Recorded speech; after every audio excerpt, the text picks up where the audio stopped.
ঈশ্বরের বাক্য থেকে দেখব মণ্ডলীকে বৃদ্ধি করার জন্য একজন বিশ্বাসী বা সদস্যের দায়িত্ব। একজন বিশ্বাস হিসাবে আমরা প্রত্যেকেই চাইব যে ঈশ্বরের রাজ্য বৃদ্ধি পাক, কি তাই তো? সকলে চাই, সকলে চাই ঈশ্বরের রাজ্য বৃদ্ধি পাক। নাকি শুধু আমরা এটা চাই, ও আমার একটা চাকরি হয়ে যাক, আরে আমার স্বামী সুস্থ হয়ে যাক, আমার স্ত্রী সুস্থ হয়ে যাক, আরে আমার ছেলে মেয়ে খুব ভালো পড়াশোনা করুক, আরে আমার একটা ঘর বাড়ি হয়ে যাক, আরে আমার এই সমস্যাটা সমাধান হয়ে যাক, কি আমরা শুধু এটা চাই? কিন্তু একজন ঈশ্বরের লোক হিসাবে, একজন বিশ্বাস হিসাবে, একজন চার্চের সদস্য হিসাবে, মণ্ডলীর একজন মেম্বার হিসাবে আমাদের প্রত্যেকের এটা আকাঙ্ক্ষা হওয়া উচিত যে কিভাবে আমরা মণ্ডলীকে বৃদ্ধি করতে পারি। মণ্ডলী বৃদ্ধি মানে ঈশ্বরের রাজ্য বৃদ্ধি লাভ করে। আমেন। ঈশ্বরের রাজ্য কিভাবে বৃদ্ধি লাভ করে? মণ্ডলীর মাধ্যমে। যিশু তিনি মণ্ডলী তৈরি করেছিলেন, আর তিনি মণ্ডলীকে দায়িত্ব দিয়েছিলেন যেন সেই মণ্ডলী চারিদিকে ছড়িয়ে পড়ে। এবং খ্রিস্ট তিনি বলছেন যে তিনি যখন দ্বিতীয়বার আসবেন তিনি তার মণ্ডলীকে তুলে নিতে আসবেন। তার মানে মণ্ডলী একটি গুরুত্বপূর্ণ বিষয় যে সময় আমি আপনি বাস করছি। অর্থাৎ যিশু তিনি মরলেন, মৃত্যুকে জয় করে বেঁচে উঠলেন, আর তিনি যখন স্বর্গেতে চলে গেলেন তখন থেকে 50 সপ্তমীর দিন থেকে মণ্ডলী তৈরি হয়েছে। আর সেই জন্য মণ্ডলী হলো নতুন নিয়মের একটি বিশেষ বিশেষ গুরুত্বপূর্ণ একটি বিষয়, যেটা যিশু আমার আপনার জন্য তৈরি করেছেন। হালেলুয়া। সেই জন্য আমরা যদি ঈশ্বরের রাজ্যকে বৃদ্ধি লাভ করতে চাই, তাহলে আমাদের মণ্ডলীর মাধ্যমে ঈশ্বরের রাজ্যকে বৃদ্ধি করতে হবে, আমাদের মণ্ডলীকে গুরুত্ব দিতে হবে। আমেন। সেই জন্য মণ্ডলীকে বৃদ্ধি করার জন্য একজন বিশ্বাসী বা একজন সদস্যের দায়িত্ব। আমরা কিভাবে মণ্ডলীকে বৃদ্ধি করতে পারি বা আমরা কিভাবে ঈশ্বরের রাজ্যকে বৃদ্ধি করতে পারি? কি আমরা সবাই আগ্রহী ঈশ্বরের রাজ্যকে বৃদ্ধি করার জন্য? আমেন। হালেলুয়া। আমরা এই শিক্ষণীয় বিষয় নিয়ে আমরা আলোচনা করব। আমি 10টি পয়েন্ট নিয়ে আলোচনা করব। মণ্ডলীকে বৃদ্ধি করার জন্য যে 10টি গুরুত্বপূর্ণ বিষয় আমাদের জানা প্রয়োজন, করা প্রয়োজন এবং সেটাতে আমাদের চলা প্রয়োজন, এরকম 10টি পয়েন্ট নিয়ে আমি আলোচনা করব। 1 নম্বর, মণ্ডলীর প্রতি নিবেদিত হওয়া। একজন মণ্ডলীর সদস্য হিসাবে আমাদের উচিত মণ্ডলীর প্রতি নিবেদিত বা সমর্পিত হওয়া। শুনুন ভালো করে প্রিয় মণ্ডলী, প্রিয় বিশ্বাসী, শুনুন ভালো করে। যদি আমরা ঈশ্বরের রাজ্যকে বৃদ্ধি করতে চাই, সত্যি যদি আমাদের এই বোঝা থাকে, সত্যি যদি আমাদের এই আকাঙ্ক্ষা থাকে যে আমি মণ্ডলীকে বৃদ্ধি করতে চাই বা ঈশ্বরের রাজ্যকে বৃদ্ধি করতে চাই, তাহলে একজন মণ্ডলীর একজন সদস্য হিসাবে, একজন মেম্বার হিসাবে আমাদের মণ্ডলীর প্রতি সমর্পিত হওয়া একান্ত প্রয়োজন। আমেন। মণ্ডলীর প্রতি সমর্পিত হওয়া। আপনি মণ্ডলীতে আসেন, আপনি মণ্ডলীতে সমর্পিত নাও থাকতে পারেন, আবার আপনি মণ্ডলীতে আসেন, মণ্ডলীর প্রতি আপনি নিবেদিত বা সমর্পিত হতে পারেন। প্রিয় বিশ্বাসী, আমরা বহু বিশ্বাসী আছি, আমরা মণ্ডলীর প্রতি সমর্পিত নই, আমরা মণ্ডলীর প্রতি নিবেদিত নই, আমাদের প্রাণ, আমাদের হৃদয় মণ্ডলীর প্রতি নিবেদিত থাকে না, সমর্পিত থাকে না। আর সেই জন্য সেই সমস্ত বিশ্বাসীরা ভ্রান্ত হয়ে যায়। সেই সমস্ত বিশ্বাসীরা মণ্ডলীর বিরুদ্ধে পা তোলে। সেই জন্য সেই সমস্ত বিশ্বাসীরা তারা মণ্ডলী থেকে আরেক মণ্ডলীতে জাম করে করে বেড়ায়। তার কারণ আমরা মণ্ডলীর প্রতি নিবেদিত নয়, মণ্ডলীর প্রতি সমর্পিত নয়। হ্যাঁ, আমি বাপ্তিস্ম নিয়েছি, আমি মণ্ডলীর সদস্য হয়েছি, কিন্তু আমি মণ্ডলীর প্রতি নিবেদিত নয়, আমি মণ্ডলীর প্রতি সমর্পিত নয়। আমি দেখেছি সেই সমস্ত বিশ্বাসীরাই ভ্রান্ত হয়, মণ্ডলীর বিরুদ্ধে যায়, যারা মণ্ডলীর প্রতি সমর্পিত নয়।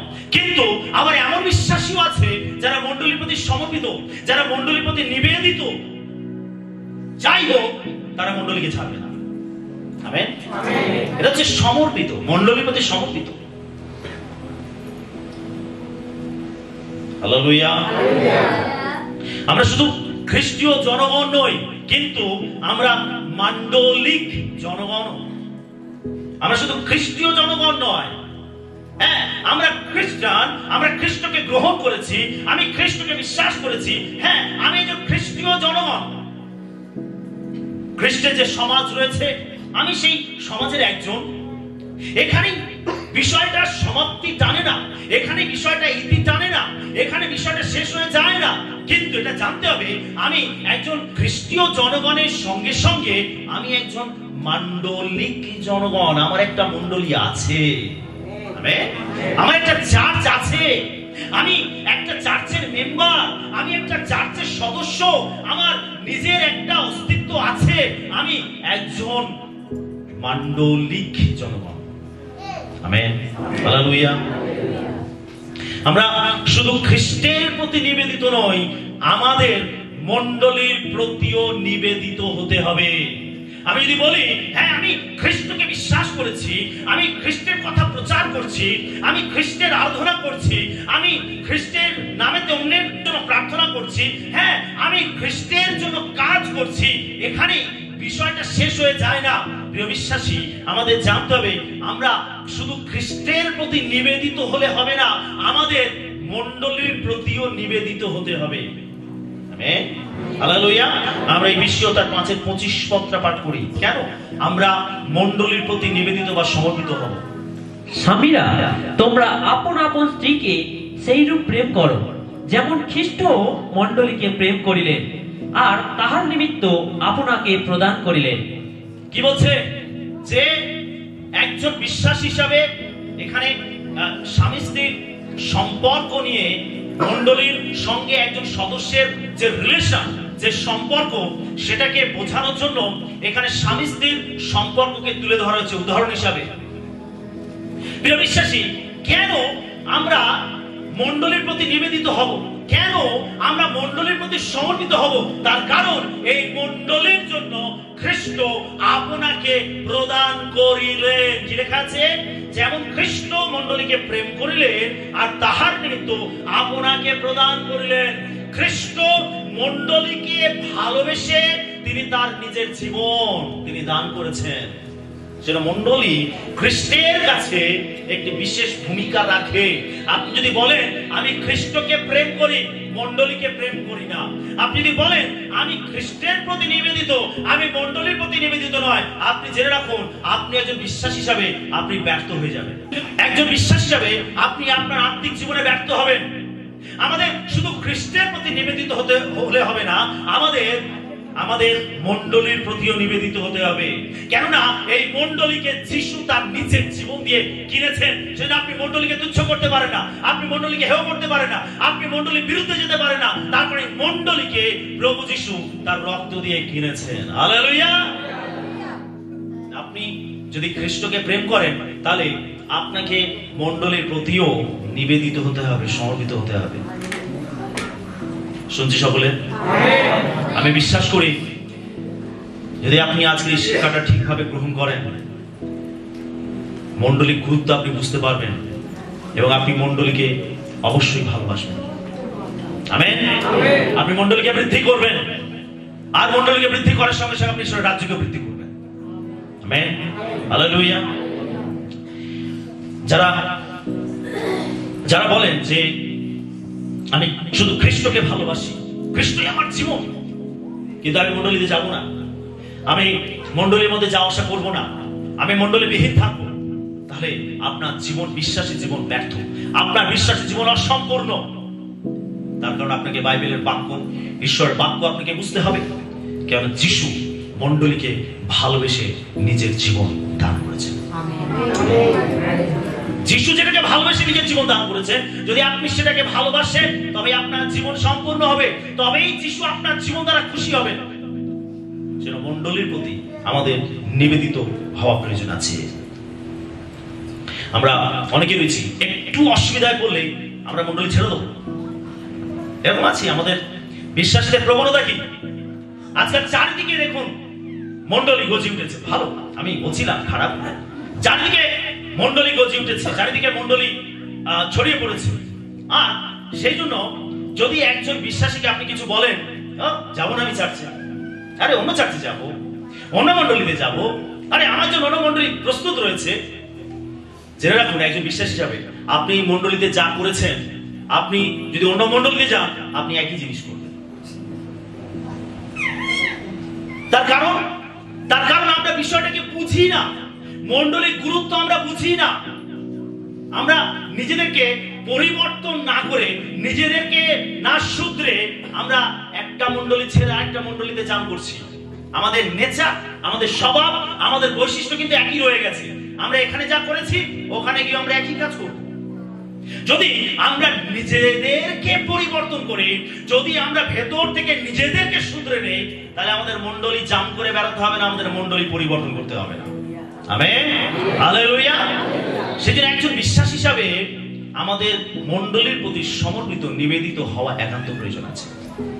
স্বামী এবং স্ত্রীর মধ্যে যেমন মধুর সম্পর্ক, তেমন মন্ডলীর সহিত খ্রিস্টের সম্পর্ক রয়েছে। স্বামী স্ত্রীর সম্পর্ক কেমন? কেমন স্বামী স্ত্রীর সম্পর্ক? কতজন বিবাহিত আছে? একটু হাত তুলি, কতজন বিবাহিত আছে? অনেক, প্রেজ দ্য লর্ড। ম্যাক্সিমাম। যদি স্ত্রী বাপের বাড়ি চলে গেছে আর যদি না আসে, স্বামী মাথা চুলছিবে কবে স্ত্রী আসবে। তারপর স্বামী স্ত্রীকে ছেড়ে থাকতে পারে না, তার অসুবিধা হয় না কিছু। আবার স্ত্রী স্বামীকে ছেড়ে থাকতে পারে না, স্বামী কাজের সূত্রে বাইরে গেছে, আরে কবে ছুটি হবে তোমার, আরে তাড়াতাড়ি এসো বাড়িতে। একে অন্যকে ছেড়ে থাকতে পারে না, একে অন্যের পরিপূরক। যিশু সেই জন্য মণ্ডলীর গুরুত্ব বোঝাতে তিনি স্বামী স্ত্রীর সম্পর্ক তুলে ধরেছেন। স্বামী স্ত্রীর সম্পর্ক যেমন মধুর, যেমন মজবুত, তেমনি খ্রিস্টের সঙ্গে মণ্ডলীর সম্পর্ক, আমার আপনার সম্পর্ক তেমনি হওয়া উচিত। আমেন। মণ্ডলীকে ছেড়ে আমি থাকতে পারবো না, মণ্ডলীর বাইরে আমি ভালো থাকতে পারবো না, আমাকে মণ্ডলীর মধ্যে আসতে হবে।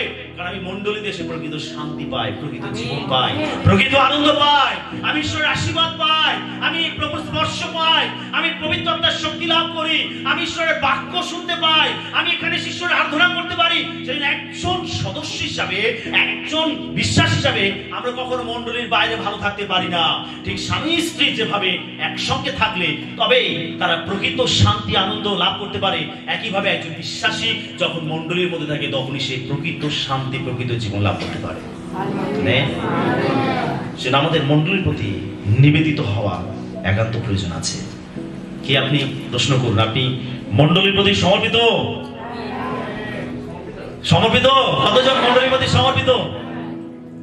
Hallelujah, hallelujah. আপনি যে মণ্ডলীর বিশ্বাসী হন না কেন, আপনি আপনার মণ্ডলীর প্রতি সমর্পিত হন। যে মণ্ডলীর বিশ্বাসী হন না, আপনি আপনার মণ্ডলীর প্রতি সমর্পিত হন। আমেন। একজন বিশ্বাসী সে যদি সঠিকভাবে চলে, বিবলিক্যালি চলে, সে কখনো তার মণ্ডলীকে ছাড়বে না।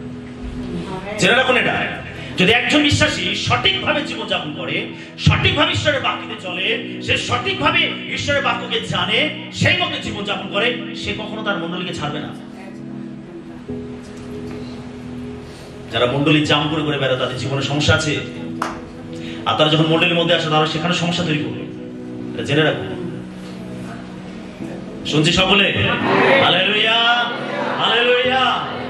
এই মানসিকতাটাই তো ভুল আমাদের। আরে এখানে হলো না ওখানে যাবো, আরে ওখানে হলো ঠিক আছে ওখানে যাবো, এই মানসিকতাটাই তো ভুল। এটা তো বিবলিক্যাল নয়। প্রভু কেন আমাকে এই মণ্ডলী দিয়েছেন? কেন? আরে ঈশ্বর এই বিশ্ব ব্রহ্মাণ্ডের মধ্যে, এই পৃথিবীর মধ্যে অন্য দেশে আপনাকে পাঠাতে পারতেন। আপনি কেন ইন্ডিয়াতে? আপনি কেন ওয়েস্ট বেঙ্গলে? কেন আজকে আপনি যে পরিবারে, সেই পরিবারে প্রভু আপনাকে পাঠিয়েছেন? তার কারণ ঈশ্বর চেয়েছেন, বেঁচেছেন, ঈশ্বর আপনাকে ওই পরিবারে তিনি পাঠিয়েছেন, ওই এলাকায়, ওই দেশে আপনাকে পাঠিয়েছেন। ঠিক একইভাবে ঈশ্বর আপনাকে সেই মণ্ডলী দ্বারা আপনাকে বাপ্তিস্ম দিয়েছেন, সেই মণ্ডলী দ্বারা তিনি আপনার জীবনকে পরিবর্তন করেছেন। সেই জন্য ওই মণ্ডলীর মধ্যেই আপনাকে থাকতে হবে। Amen, hallelujah.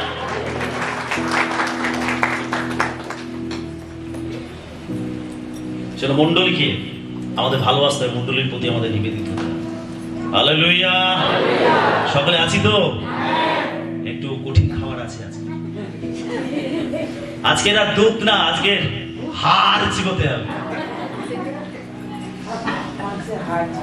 শিশুরা দুগ্ধ পান করে আর প্রাপ্তবয়স্করা হাড় চিবোয়।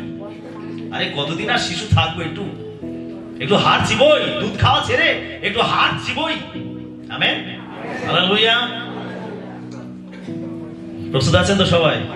Amen, hallelujah. দ্বিতীয় পয়েন্ট, শিক্ষা গ্রহণে আগ্রহী। যদি আমরা মণ্ডলী বৃদ্ধি করতে চাই, আমাদের শিক্ষা গ্রহণে আগ্রহী হতে হবে। প্রেরিত পুস্তকে লুক যে বিষয়টি বেছে নিয়েছেন তা অত্যন্ত বিস্ময়জনক। লুকের মতে, সাধু লুকের মতে, একটি প্রাণবন্ত মণ্ডলী হবে শিক্ষা গ্রহণে আগ্রহী। একজন খ্রিস্ট বিশ্বাস হিসাবে, একজন সদস্য হিসাবে আমাদের শিক্ষা গ্রহণে আগ্রহী হতে হবে। যদি আমরা মণ্ডলীকে বৃদ্ধি করতে চাই, যদি আমরা ঈশ্বরের রাজ্যকে বৃদ্ধি করতে চাই, তাহলে শিক্ষা গ্রহণে আমাদের আগ্রহী হতে হবে। সেই মণ্ডলী বৃদ্ধি পাবে, সেই বিশ্বাসী বৃদ্ধি পাবে যে শিক্ষা গ্রহণ করতে প্রস্তুত, যে শিক্ষা গ্রহণ করতে চায়, যে শিক্ষা লাভ করতে চায়।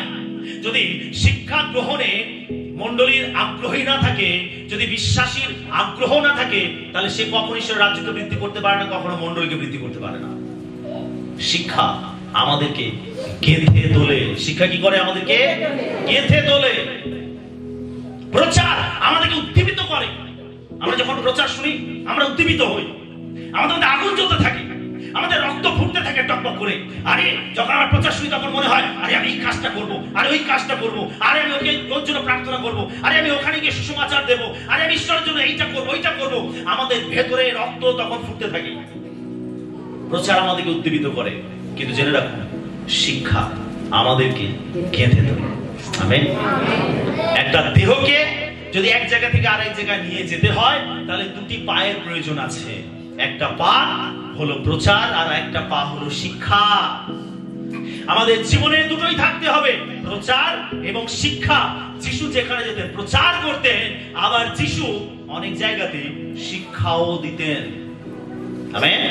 আমাদের জীবনে শিক্ষা প্রয়োজন আছে। শিক্ষা আমাদেরকে গেঁথে তোলে, পরিপক্ক করে, আমাদের আত্মিক জীবনকে বৃদ্ধি করে। শিক্ষা, যার জীবনে শুধু প্রচার আছে, প্রচার আছে, প্রচার, সে শুধু প্রচারই শুনে যায়, প্রচারই শুনে যায়, কিন্তু সে শিক্ষা গ্রহণ করে না। সে বেশি দিন আগে যেতে পারবে না, বেশি দূর হাঁটতে পারবে না। শুনছি সকলে? হালেলুয়া। আমাদের শিক্ষা গ্রহণে আগ্রহী হতে হবে। সেজন্য লুক এই গুরুত্বপূর্ণ বিষয়টাকে তিনি তুলে ধরেছেন। আমরা প্রেরিত আর তাহারা প্রেরিতদের শিক্ষায় ও সহভাগিতায়, রুটি ভাঙায় ও প্রার্থনায় নিবিষ্ট থাকিল। পঞ্চসপ্তমী দিনে প্রথম মণ্ডলী কবে প্রতিষ্ঠিত ছিল পৃথিবীতে? পিছন থেকে কোন দিন মণ্ডলী পৃথিবীতে প্রতিষ্ঠিত হয়েছিল? পঞ্চসপ্তমী দিনে। কি করেছিল পঞ্চসপ্তমী দিনে? পবিত্র আত্মা নেমে এসেছিল। যিশু যে প্রতিজ্ঞার কথা বলেছিলেন যে তোমরা পবিত্র আত্মায় পূর্ণ হবে, আমি যাব আর পবিত্র আত্মাকে পাঠিয়ে দেব। প্রভু যিশুর কথা অনুযায়ী যিশু যেদিন চলে যান, তিনি চলে যাবার 50 দিন পরে আমরা দেখতে পাই যিশু পুনরুত্থিত হলেন। আর পুনরুত্থিত হওয়ার 50 দিন পর, পুনরুত্থিত হওয়ার 50 দিন পর আমরা দেখতে পাই যে এই পৃথিবীতে পবিত্র আত্মা প্রথম নেমে এসেছিল এবং 120 জন যারা উপরের কুঠুরিতে বসে প্রার্থনায় রত ছিল, টানা 10 দিন তারা প্রার্থনায় রত রয়েছে। আর 50 দিনে দিনে যিশু পুনরুত্থিত হওয়ার পর তিনি 40 দিনের পৃথিবীতে ছিলেন, তিনি স্বর্গে চলে গেলেন। আর তারা যিশুর কথা মতো তারা প্রার্থনায় রত ছিলেন। ঠিক 50 দিনের দিনে পবিত্র আত্মা নেমে আসলো। আর সেই দিনে 120 জন যারা উপরের কুঠুরিতে, উপরের তলাতে তারা প্রার্থনায় রত ছিলেন, সেই 120 জনের উপর পবিত্র আত্মা নেমে আসলো। হালেলুয়া। আর সেই দিনে পিতর যখন সবার সামনে দাঁড়িয়ে প্রচার করতে আরম্ভ করলো, পিতর একদিন যিশুকে অস্বীকার করেছিল, না না আমি যিশুকে চিনি না। আরে তুমি কি বলছো? আমি যিশুকে জানি না। পিতর একদিন যিশুকে অস্বীকার করেছিল ভয়েতে, কিন্তু যখন পবিত্রতা তার উপর নেমে আসলো তখন পিতর তার মধ্যে সাহসে ভরে গেল। এখন সে সবার সামনে দাঁড়িয়ে যিশুকে প্রচার করতে আরম্ভ করলো। তার প্রচার শুনে কতজন মন পরিবর্তন করেছিল সেদিনে? 3000 লোক মন পরিবর্তন করেছিল। 3000 লোক। ভিতরের একটা প্রচারে 3000 লোক মন ফিরেছিল, তারা যিশুকে গ্রহণ করেছিল। আর সেই দিন প্রথম এই পৃথিবীতে মণ্ডলী প্রতিষ্ঠিত হয়েছিল। হালেলুয়া! এই 3000 লোক যারা মন পরিবর্তন করেছিল, লেখা রয়েছে লূক এই জায়গাটাকে গুরুত্ব দিচ্ছেন। তিনি বলছেন তাহারা, যারা যে 3000 লোক মন পরিবর্তন করেছিল, লূক কি বলছে? তাহারা প্রেরিতের শিক্ষায়, সকলে বলি তাহারা প্রেরিতের শিক্ষায় নিবিষ্ট থাকিল। হালেলুয়া! হালেলুয়া! তারা শিক্ষা গ্রহণে আগ্রহী ছিল। আদি মণ্ডলী শিক্ষা গ্রহণে আগ্রহী ছিল। সেই জন্য ওই 3000 থেকে আজকের কত মানুষ পরিবর্তন হয়েছে, কত মানুষ প্রভুকে জেনেছে, কত দেশে তার রাজ্য বিস্তার লাভ করেছে, কত দেশে মণ্ডলী প্রতিষ্ঠিত হয়েছে। তার কারণ আদি মণ্ডলীর বিশ্বাসীরা তারা শিক্ষা গ্রহণে আগ্রহী ছিলেন। আমেন। আমরা কি তাদের মতো? আমরা কি শিক্ষা গ্রহণ করতে আগ্রহী? আমেন। হালেলুয়া! জোরে বলি হালেলুয়া! সবাই জেগে আছি? আমাদের শিক্ষা গ্রহণে আগ্রহী হতে হবে। শিক্ষা, বাইবেল থেকে শিক্ষা নিতে হবে।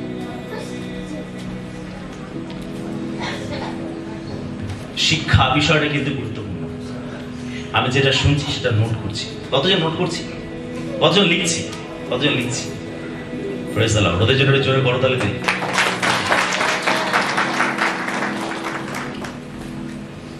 শিক্ষা নিতে গেলে, শিক্ষা গ্রহণ করতে হলে আপনাকে পরিশ্রম করতে হবে। প্রচার শুনতে গেলে আপনাকে অত পরিশ্রম করতে হবে না। শিক্ষা গ্রহণ করতে গেলে আপনাকে পরিশ্রম করতে হবে। আপনাকে শুনতে হবে, লিখতে হবে, পড়তে হবে, সেটাকে হৃদয় গ্রহণ করতে হবে এবং সেই মতো জীবনযাপন করতে হবে। এটা একটা পরিশ্রম, এটা একটা লড়াই, এটা একটা যুদ্ধ। আর এইভাবে আপনি নিজেকে গেঁথে তুলতে পারেন প্রভুর জন্য। আমেন। এমনি এমনি গেঁথে উঠবেন না, আপনাকে কাঠখড় পোড়াতে হবে, তবে আপনি গেঁথে উঠবেন। শিক্ষা আমাদেরকে গেঁথে তোলে। আর লূক তিনি বলছেন তারা প্রেরিতদের শিক্ষায় নিবিষ্ট থাকে। আমাদের শিক্ষা গ্রহণে আগ্রহী হতে হবে। হালেলুয়া! হালেলুয়া! হালেলুয়া! যেন শিক্ষা যখন হয় আমরা যেন ক্লান্ত না হই। শিক্ষা গ্রহণ করতে গেলে যথেষ্ট পরিশ্রম করতে হয়। আমাদের মধ্যে অনেক সময় ক্লান্তি আসে, ও কখন শেষ হবে, আরে কখন থামবে। শিক্ষা গ্রহণ করতে গেলে আপনাকে পরিশ্রম করতে হবে। যে সমস্ত ছেলেমেয়েরা স্কুলে পড়াশোনা করে তাদেরকে পরিশ্রম করতে হয়। সকাল 10টার সময় তাদেরকে স্কুলে জয়েন করতে হবে, আর ছুটি হবে কটায়? 3টের সময় কি 4টের সময়, যার যেমন স্কুলের টাইম। এতটা ঘন্টা তাকে ক্লাস করতে হবে বসে। আপনি একটা স্টুডেন্টকে জিজ্ঞাসা করুন যেদিন ছুটি থাকে তার কত আনন্দ, তাই না? আরে আজ পড়াশোনা নেই, আরে আজকে স্কুল ছুটি, আজকে কত আনন্দ, সারাদিন আমি খেলাধুলা করব, অন্য কিছু করব, আমি এনজয় করবো আজকে দিনটাকে। তার কারণ কি? স্কুলে গেলে, শিক্ষা গ্রহণ করতে গেলে পরিশ্রম হয় প্রত্যেকে। আপনি বাইবেল পড়েন, আপনাকে পরিশ্রম করতে হয়, আপনার শরীরে ক্লান্তি হয়। যেন উপদেশক বলছে যে অধিক অধ্যয়নে শরীরের ক্লান্তি হয়। তারপর আমরা যখন অধিক অধ্যয়ন করি, আমরা অনেকক্ষণ ধরে ঈশ্বরের বাক্য পাঠ করি, আমাদের শরীরে ক্লান্তি হয়। আর আপনাকে সেই ক্লান্তি সহ্য করতে হবে, আপনাকে পরিশ্রম নিতে হবে, তবে আপনি শিক্ষা গ্রহণ করতে হবে পারবেন। শিক্ষা গ্রহণে যারা আগ্রহী তারাই গেঁথে উঠবে, তারাই মণ্ডলীকে বৃদ্ধি করবে। আমেন। হালেলুয়া! হালেলুয়া! সেটা আমাদেরকে শিক্ষা গ্রহণে আগ্রহী হতে হবে। 3 নম্বর পয়েন্ট, মণ্ডলীর প্রতি যত্নশীল হওয়া। একজন মেম্বার হিসাবে, একজন সদস্য হিসাবে, একজন বিশ্বাস হিসাবে আমাদের মণ্ডলীর প্রতি যত্নশীল হওয়া প্রয়োজন আছে। মণ্ডলীকে যত্ন নেওয়া বলতে ঠিক কি বোঝায়? মণ্ডলীকে যত্ন নেওয়া বলতে ঠিক কি বোঝায়? যদি আমি কাউকে প্রশ্ন করি মণ্ডলীকে যত্ন নেওয়া বলতে কি বোঝায়, কে বলবেন? মণ্ডলীকে যত্ন নেওয়া বলতে কি বোঝায় বলুন, আমি বকবো না, শাস্তি দেবো না, ভয় নেই, উঠবস করাবো না, বেশ। আর মণ্ডলী যত্ন নেওয়া বলতে কি বোঝায়? মণ্ডলীর বিশ্বাসীদের প্রতি যত্ন নিতে হবে। যত্নটা বলতে কি বোঝায়? পাশে থাকতে হবে, পাশে থাকতে হবে। সবসময় ঈশ্বরের বাক্য পালন করা। বসে বসে বসে বসে বসে বেশ। মন্ডলীর প্রতি আগ্রহ, সব বিষয়ে থাকতে হবে, চেষ্টা করতে হবে, সর্বসময় যেন সব জায়গায় যেতে পারি, এই প্রার্থনা চাইতে হবে। বাইরে যে সকল অপরিত্রাণপ্রাপ্ত ব্যক্তিরা আছে তাদেরকে যিশুর কথা বলে মন্ডলীতে এনে তাদেরকে রাজ্যের মধ্যে জয়েন করা। ঠিক আছে, বসুন। আর মণ্ডলীর প্রতি যত্ন নেওয়া বলতে কি বোঝায়? মণ্ডলীর মধ্যে নিয়োজিত করা সমস্ত কাজে। হ্যাঁ, মণ্ডলীর সমস্ত কাজে সবসময় নিজেকে নিয়োজিত করা। মণ্ডলীর কার্যে নিজেকে যুক্ত করা বা নিয়োজিত করা। বেশ, আমরা অনেক কিছু পয়েন্ট বললাম, ঠিক আছে, সবার পয়েন্টগুলো ঠিক আছে, খুবই ভালো।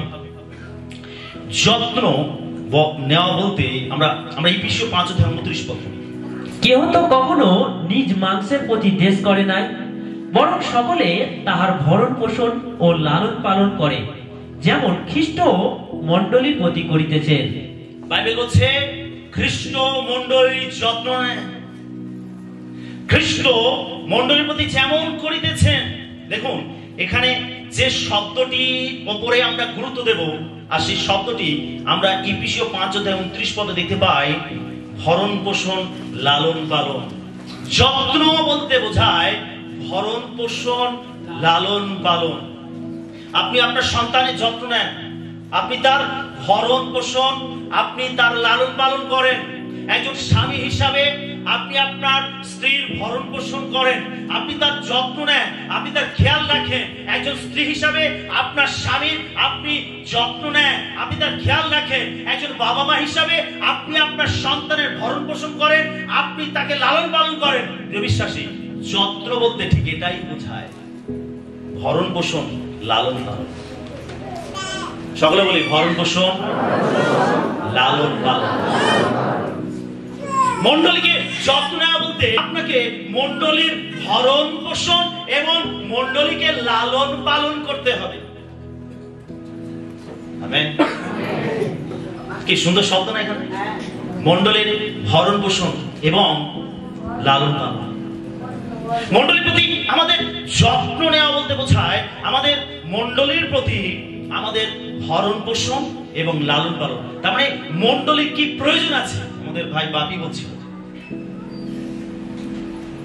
মণ্ডলীর কি প্রয়োজন আছে, মণ্ডলীর কি প্রয়োজন আছে, ভরণ পোষণ লালন পালন, মণ্ডলীর কি প্রয়োজন আছে। আমি মণ্ডলীকে যত্ন নিচ্ছি বলতে কি বোঝায়, মণ্ডলীকে যত্ন নেওয়া বলতে মণ্ডলীর কি প্রয়োজন আছে, মণ্ডলীর কি ঘাটতি আছে, মণ্ডলীর কি দরকার আছে, কোন জায়গাটা খামতি আছে, আমি কিভাবে সেই জায়গাটাতে আমি যত্ন নিতে পারি। Amen, hallelujah, hallelujah. আমরা অনেকদিন আগে যখন আমাদের এই মণ্ডলী তৈরি হয়নি, আমি বেশ কিছু বছর আগেকার কথা বলছি, আমরা ঘণ্টেশ্বর বলে একটা জায়গা আছে, সেখানে একজনের বাড়িতে ছাদের উপরে আমরা মণ্ডলী করতাম। কে কে আছেন সেই জায়গাতে ছিলেন? হ্যাঁ, অনেকে রয়েছেন। Praise the Lord.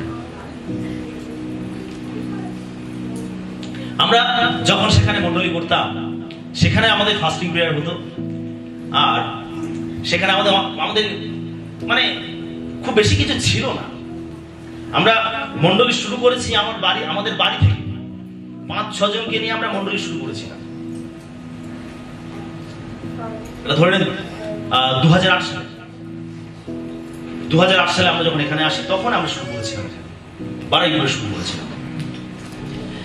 তো যখন আমরা সেখানে করতাম, যখন আমাদের উপবাস প্রার্থনা হতো, উপবাস প্রার্থনার পরে যখন আমরা খাওয়া দাওয়া করতাম, আমাদের অনেক কিছু ছিল না। আমরা বিশেষ করে আমি রান্না বান্না করার জন্য জিনিসপত্র ঢেউ ঢাকনা যা লাগে আর কি খাওয়া দাওয়ার জন্য, আমাদের সেসব কিছু ছিল না। যা সামান্য ছিল সেইগুলো নিয়ে আমরা করতাম। তো আমার এক পিসি, তিনি কলকাতা থাকেন, আর তিনি ওই প্রার্থনাতে আসতেন, কলকাতা থেকে তিনি আসতেন। বয়স হয়েছে, আর এখন তার বয়সের ভারে তিনি আসতে পারেন না। তো তিনি এসে দেখতেন যে আমাদের কি নেই। পরের মাসে তিনি কি করলেন, কিছু হাতা, কিছু খুন্তি, কিছু চামচ, কিছু কারি বল, সেগুলো সঙ্গে করে নিয়ে এসেছেন। এসে তিনি মণ্ডলীকে দান করেছেন। বিশ্বাসী, যত্ন বলতে ঠিক এটা বোঝায়। ভরণ পোষণ লালন পালন বলতে ঠিক এটা বোঝায়। আমেন। আমি যখন এটাকে নিয়ে ধ্যান করছিলাম, এই বিষয়গুলো আমার মাথায় আসছিল, আর আনন্দে আমার হৃদয়টা ভরে যাচ্ছিল। আমাদের প্রভুর বোঝ দেওয়া হয় যে রুটিটা যে পাত্রে রাখা হয়, যে জগে আমরা আগে দ্রাক্ষারস ঢালতাম, সেগুলোও তিনি দিয়েছেন। এখন আমরা সেগুলো ব্যবহার করি। যে চামচ, খুন্তি, ঢেউ ঢাকনা তিনি দিয়েছেন, সেগুলো এখন আমরা এখনো ব্যবহার করি। এটা হচ্ছে খেয়াল, মণ্ডলীর যত্ন নেওয়া, মণ্ডলীর ভরণ পোষণ করা।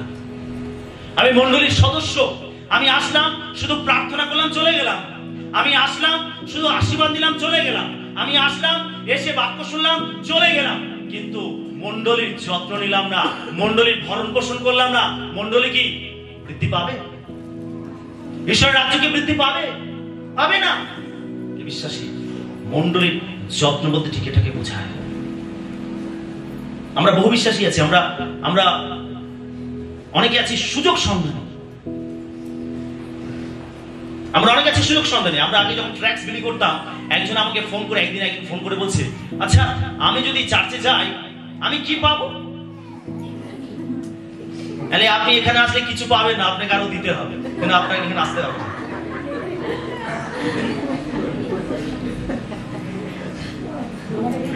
এরকম অনেক আছে সুযোগ সন্ধানী। আমাদের চার্চ যখন নির্মাণ হয়, আমাদের উপরে যে আমরা খাবার টেবিলে বসে খাই, আমরা কয়েকটা টেবিল কিনেছিলাম, কয়েকটা চেয়ার আমাদের ছিল, এবং গরমের সময় আমাদের ছাদেতে আমাদের পাখারও প্রয়োজন ছিল। আর মল্লিকপুর মন্ডলী থেকে তারা চেয়ার, টেবিল এবং কতগুলো পাখা আছে, 7টা পাখা তারা আমাদের মন্ডলীর জন্য দিয়েছে। জোরে করতালি তাদের জন্য।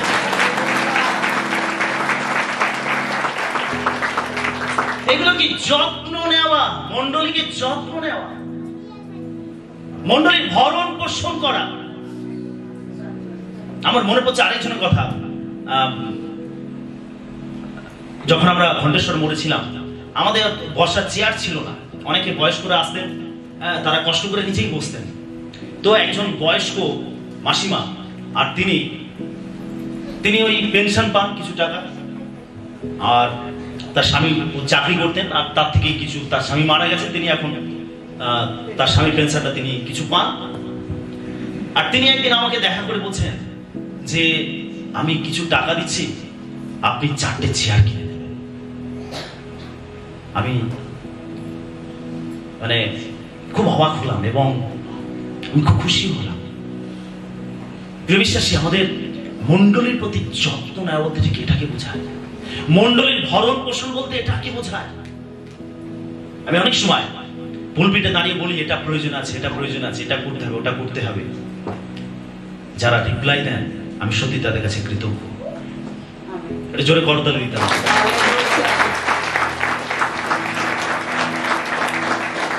যখন ক্যাম্প হয়, আমি ক্যাম্পের আগে বলি যারা ডোনেশন দিতে চান তারা খাম নেবেন।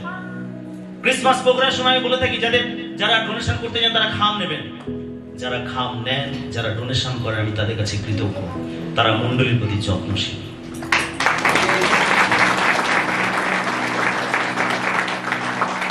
মণ্ডলী সেটাই জানবেন, মণ্ডলী সেটাই যখন আপনার পালক যখন কোনো দর্শন পান, সেই দর্শন আপনাদের সামনে বলেন এবং আপনারা তা পূর্ণ করার জন্য তার পাশে থাকেন, সেটা হচ্ছে মণ্ডলী।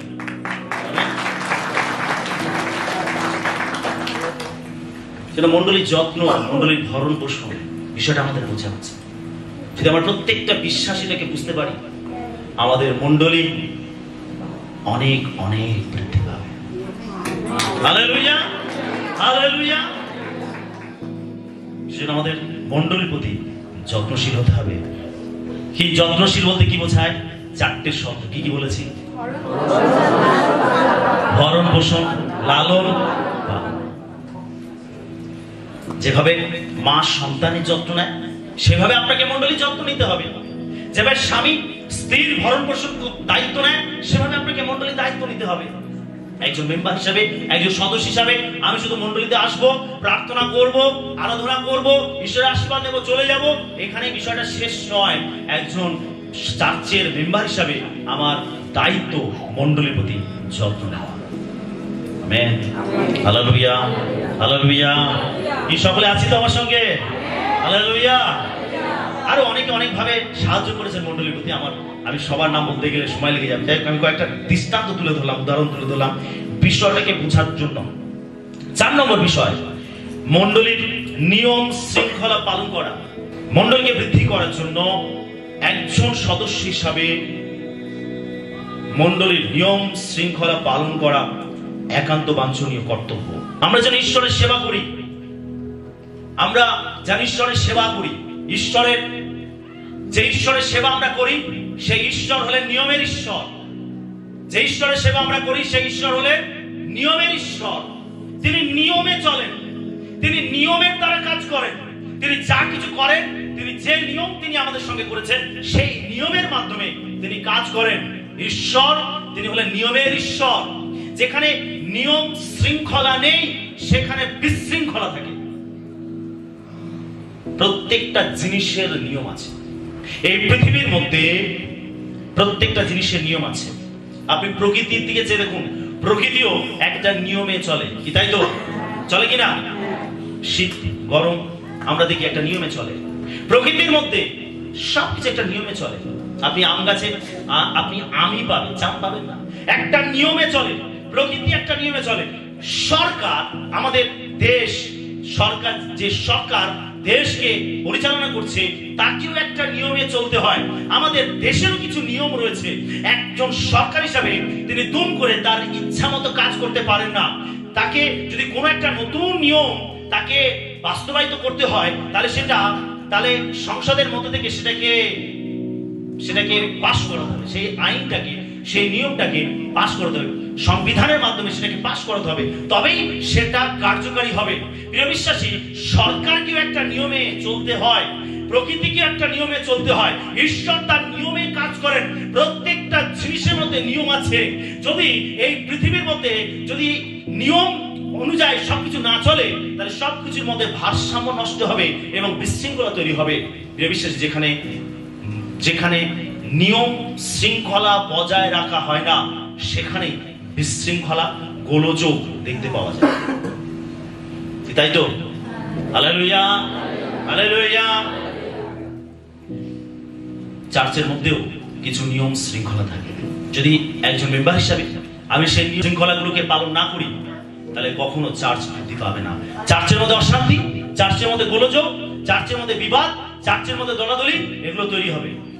যদি আমরা মণ্ডলীকে বৃদ্ধি করতে চাই, তাহলে মণ্ডলীর মধ্যে যে নিয়ম শৃঙ্খলাগুলো আছে, আমাদের সেই নিয়ম শৃঙ্খলাগুলোকে পালন করতে হবে। জোরে আমেন বলতে পারি? Hallelujah, hallelujah. আমরা যদি প্রথম যোহন্না 3:4 পড়ি, দেখুন সেখানে লেখা রয়েছে, যে কেউ পাপাচরণ করে সে ব্যবস্থা লঙ্ঘন করে, আর ব্যবস্থা লঙ্ঘনই পাপ। যে কেউ পাপাচরণ করে সে ব্যবস্থা লঙ্ঘন করে, ব্যবস্থা লঙ্ঘনই পাপ। যখন একটা নিয়ম, আমরা কোন একটা নিয়মকে আমরা প্রাধান্য দেই, কোন একটা নিয়মকে আমরা মান্য করি, তখন আমরা সঠিকভাবেই চলি। কিন্তু যখন আমরা সেই নিয়মটাকে ভঙ্গ করি, তখন আমরা বিশৃঙ্খল হই, অবাধ্য হই, এবং সেটা একটা পাপ। সরকারের কিছু নিয়ম রয়েছে। আপনি যদি ট্রেনে করে যান, তাহলে আপনাকে টিকিট কাটতে হবে। অনেকে ভাবেন যে আমি ট্রেনে করে যাব, মামার ট্রেন, আর সেই জন্য আমি টিকিট কাটবো। আপনি যদি ট্রেনে ওঠেন, আপনাকে টিকিট কেটে উঠতে হবে।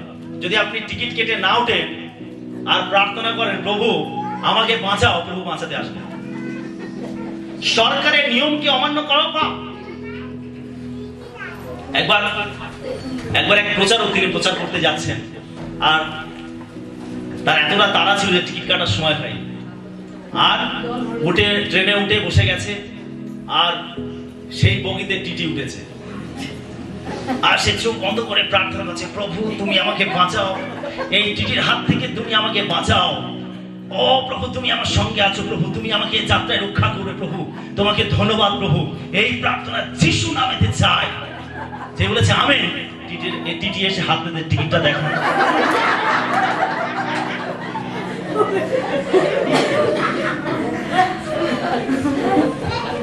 প্রভু বাঁচাতে আসবে না যদি আপনি নিয়ম না পালন করেন। প্রভু বাঁচাতে আসবে না। সবকিছু নিয়ম আছে, আপনাকে সঠিক নিয়মে চলতে হবে। সেই জন্য টিকিট কেটে ট্রেনে যাওয়া আসা করবে। আমরা কোনো কিছু নিয়মকে ভঙ্গ করতে পারি না। যদি আপনি নিয়মে চলেন, আপনি একজন ধার্মিক ব্যক্তিতে পরিণত হবেন। যদি আপনি নিয়মে চলেন, তাহলে আপনার জীবনের পবিত্রতা বজায় থাকবে। আপনি যদি নিয়মে চলেন, তাহলে ঈশ্বর আপনার সঙ্গে থাকবেন। যদি আপনি নিয়মকে ভঙ্গ করেন, ঈশ্বর আপনার সঙ্গে থাকবে না।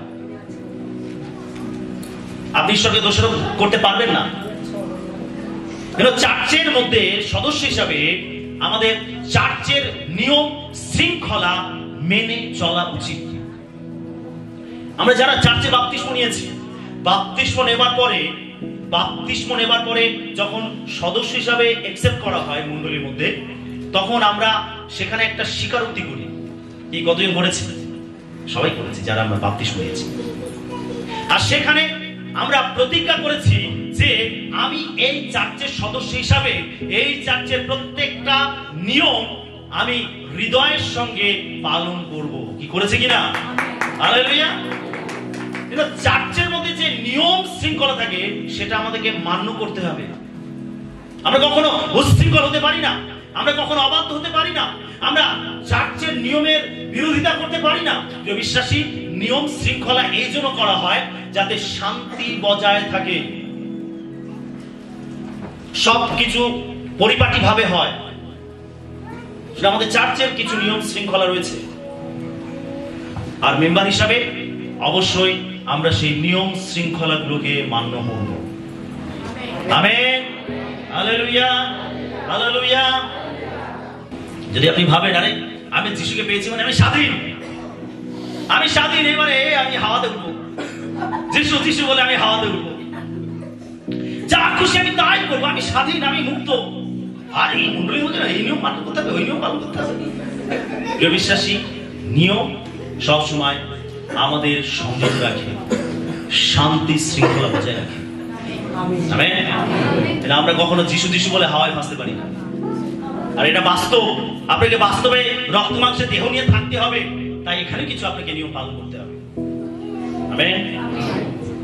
5 নম্বর, দান, দশমাংশ এবং উপহারে বিশ্বস্ত থাকা। একজন সদস্য হিসাবে যদি আমরা মণ্ডলীকে বৃদ্ধি করতে চাই, তাহলে আমাদের দান, দশমাংশ এবং উপহারে বিশ্বস্ত হতে হবে। শুনছি সকলে? এটা একটা কঠিন বিষয়, আর এটা আমরা অনেকেই পছন্দ করি না। কতজন পছন্দ করি না, কতজন করি না? সকলে করেন।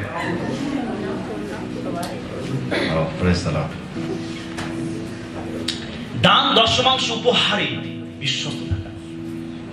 একজন মেম্বার হিসাবে, একজন সদস্য হিসাবে, একজন বিশ্বাস হিসাবে দান, দশমাংশ, উপহারে আমাদের বিশ্বস্ত হতে হবে যদি আমরা মণ্ডলীকে বৃদ্ধি করতে চাই। আপনি যদি পুরো বিশ্বকে আপনি দেখেন,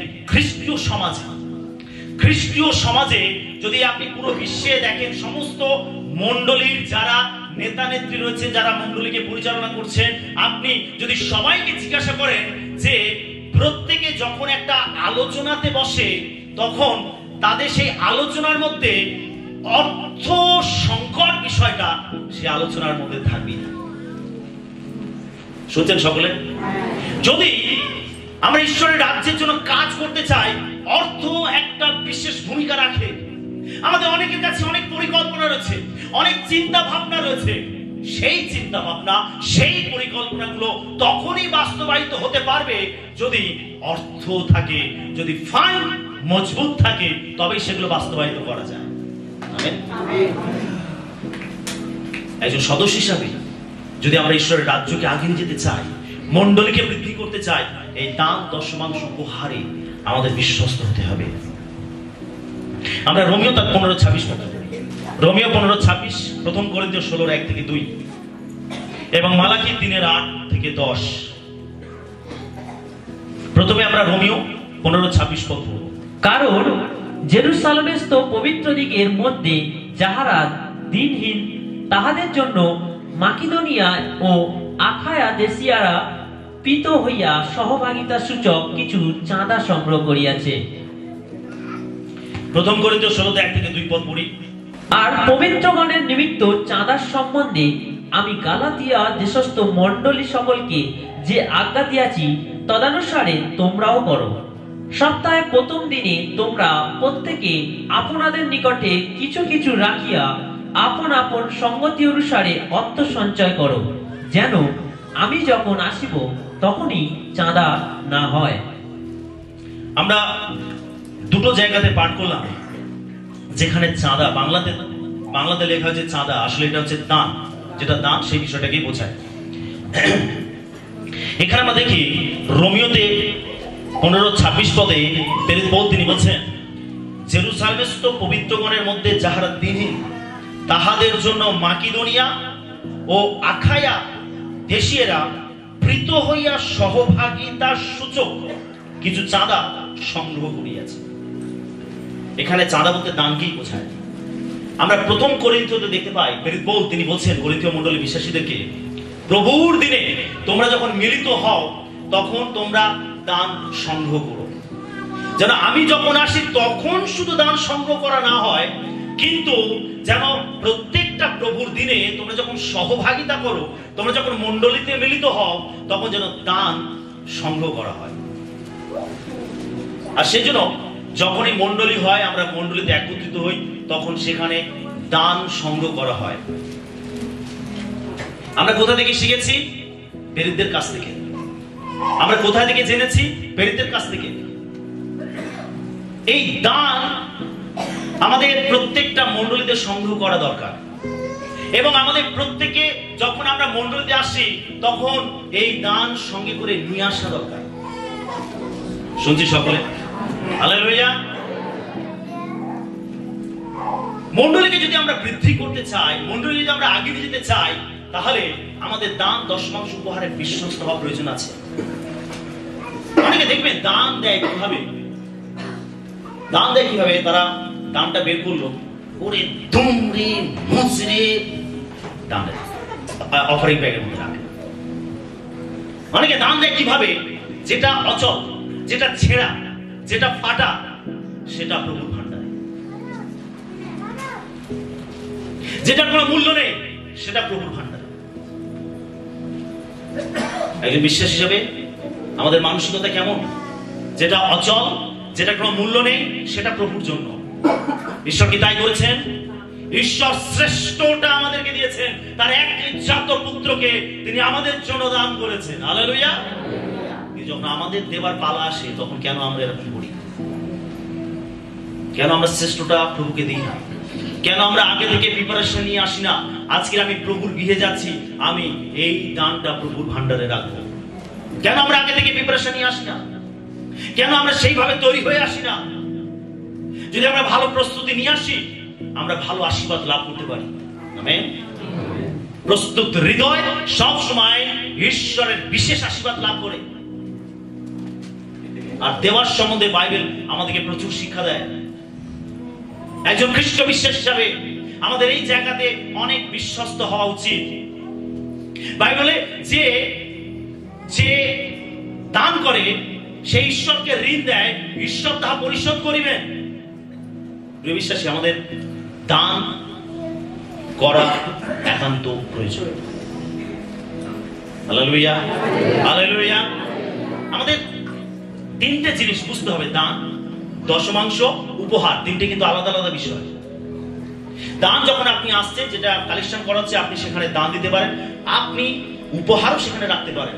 দান আর উপহারটাকে মিলিয়ে ফেলবো না, এবং আমরা দশমাংশটাকে সঙ্গে মিলিয়ে ফেলবো না, মিশিয়ে ফেলবো না।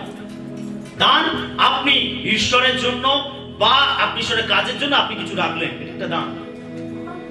আপনি উপহার বলতে কি বোঝায়? উপহার বলতে বোঝায় যে ঠিক আছে, এই কাজের জন্য আমি এটা একটা উপহার হিসেবে দিচ্ছি, বা ঈশ্বরের গৃহেতে আমি এই উপহারটা নিয়ে এসেছি, যেটা আপনার মন চায়, এটা হচ্ছে উপহার। ক্রিসমাসের সময় একজন বিশ্বাসী তিনি একটা ফুলদানি নিয়ে আসলেন এবং তার সঙ্গে তিনি ফুল নিয়ে তিনি আনলেন, এনে সেটা উপহার হিসাবে তিনি মণ্ডলীর মধ্যে রাখলেন। এটা হচ্ছে উপহার।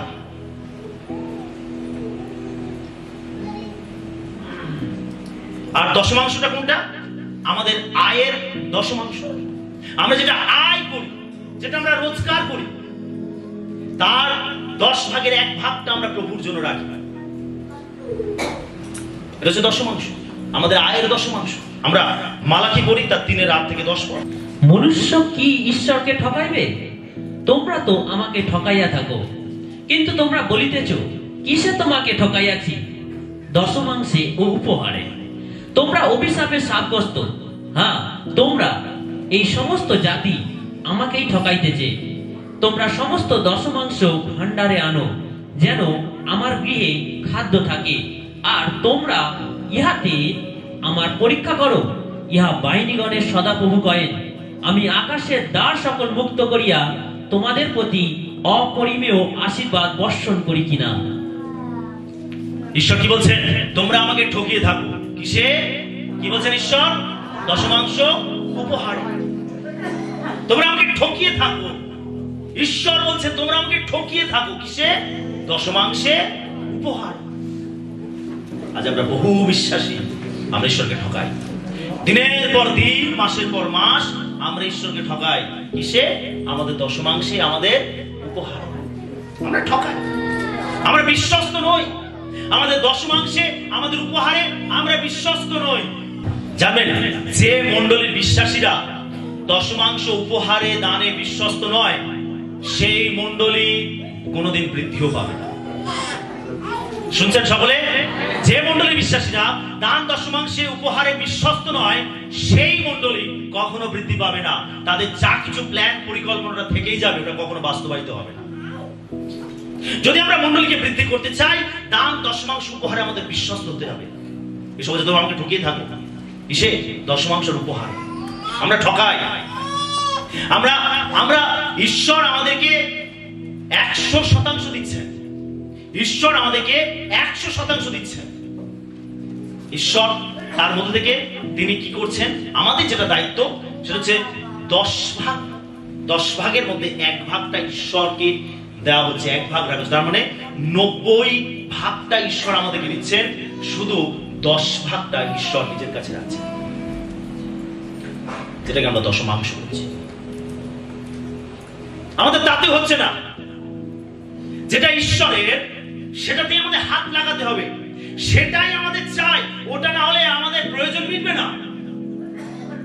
ঈশ্বর বলছে তোমরা আমাকে ঠকিয়ে থাকো। আজ বহু বিশ্বাসী ঈশ্বরকে ঠকায় দশমাংশে, উপহার। আজ আপনি নিজেকে প্রশ্ন করুন যে আপনি বিশ্বস্ত কিনা। নিজেকে প্রশ্ন করুন যে আপনি ঈশ্বরকে ঠকাচ্ছেন কিনা। আমাদের যেটা দায়িত্ব, আমাদের যেটা কাজ, আমাদের যেটা করণীয়, সেই জায়গায় আমাদের জীবনে ঘাটতি। সেই জন্য আমাদের জীবনে আশীর্বাদ আসে না।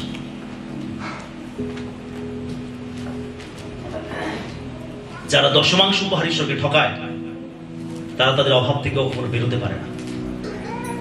এটা জেনে রাখুন। এটা আত্মিক জগতের একটা নিয়ম। যখন আমরা এই নিয়মকে ফলো করি, তখন এই নিয়মের আশীর্বাদ আমরা আমাদের জীবনে লাভ করি। ঈশ্বর বলছেন আমাকে দিয়ে দেখো, পরীক্ষা করে দেখো, আমি স্বর্গের দ্বার খুলে তোমাদেরকে অপরিমেয় আশীর্বাদ করতে পারি কিনা, আমাকে যাচাই করে দেখো। যখন আপনি দান, দশমাংশ উপহারে বিশ্বস্ত হবেন, তখন ঈশ্বর প্রতিজ্ঞা করছেন আমি স্বর্গের দ্বার খুলে তোমাদের জীবনে অপরিমেয়, মানে উপচে পড়া আশীর্বাদ দেবে। হালেলুয়া।